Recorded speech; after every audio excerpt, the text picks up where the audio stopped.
कोलकाता 49तम अंतर्जातीय पुस्तक मेला आरंभ होईछि। मुख्यमंत्री ममता बनर्जी मेला को आनुष्ठानिक भाव में उद्घाटन करिसेंति। आसंता फेब्रुआरी 3 तारिख पर्यंत बहुमुखी कार्यक्रम मध्यरे मेला चलिबो। मेलारे 1000 रु अधिक बुक स्टॉल रहिछि। प्रतिदिन पुस्तक प्रेमी संख्या बढ़ी बढ़ी चलिछि।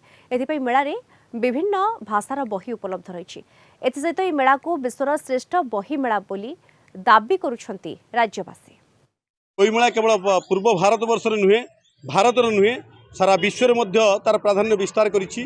जो बही मेला रे भारत वर्षर प्रत्येक राज्य सरकार माने तांकर बही स्टल एटी करिथिला बेले परितापर विषय बहुत दुखर विषय आमे प्रवास रे रही आमे आम ओडिया सरकार निकट में देखि पारुनु तांकर गोटे बही स्टल एटी करि पारु नांती। जे सरकार को आसुंती ओडिया अस्मिता को नहीं से सरकार निकट में आमे निवेदन करिवु से जेमिति भाव रे एई एत बड़ एक बही बुक फेयर रे से आमर ओडिशा सरकार आसी गोटे बही स्टल देले आम ओडिया माने बहुत उपकृत हो पारिबु। ये आंतर्जातिक जो बही मेला ये बही मेला को आमे माने आसीथिलु एवं खूब भल लागुछि।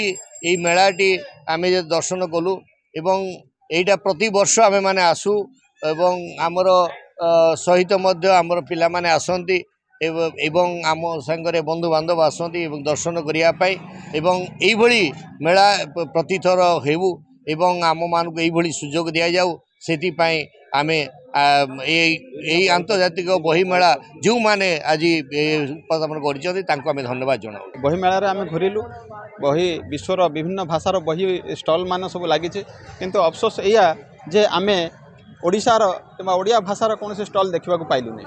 तेणु यही अफसोस भितर आम ये कहूँ जे नुआ सरकार आसर विश्व प्रसिद्ध बही मेला को केमती ओडिशार संपृक्ति आसीपर ओडिशा केमती भाग नहीं पार ये लक्ष लक्ष ओडिया रही। तेणु से ओडिया मानकर भाव को सम्मान दे यही कलिकता बही मेला रे संपृक्ति हेले आमे निजको गर्वित आ गर्वबोध करूँ।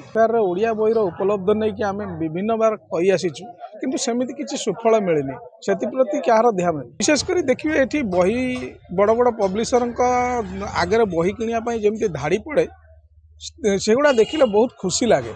तेणिकी बही बिक्री हो न हो पाठक पढ़ंतु न पढ़ंतु किंतु ये धाड़ी देखिले आम जन साधारण बारे बही लोभी बा पाठक लोभी है पाठक होती आसिक बहुत मन खुशी लगे।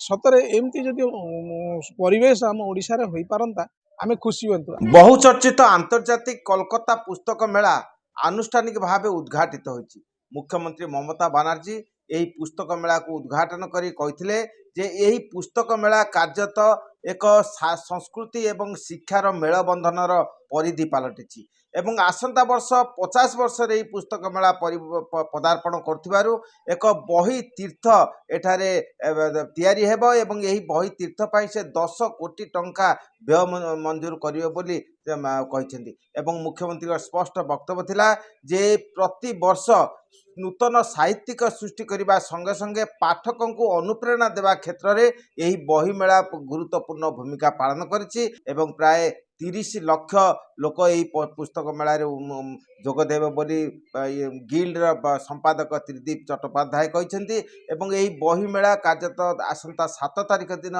शेष होगा एवं यही बही मेला मध्य विभिन्न प्रकार कार्यसूची पालन कर व्यवस्था होती। Kolkata video person Krishna Pramod Mohanty Kalinga TV.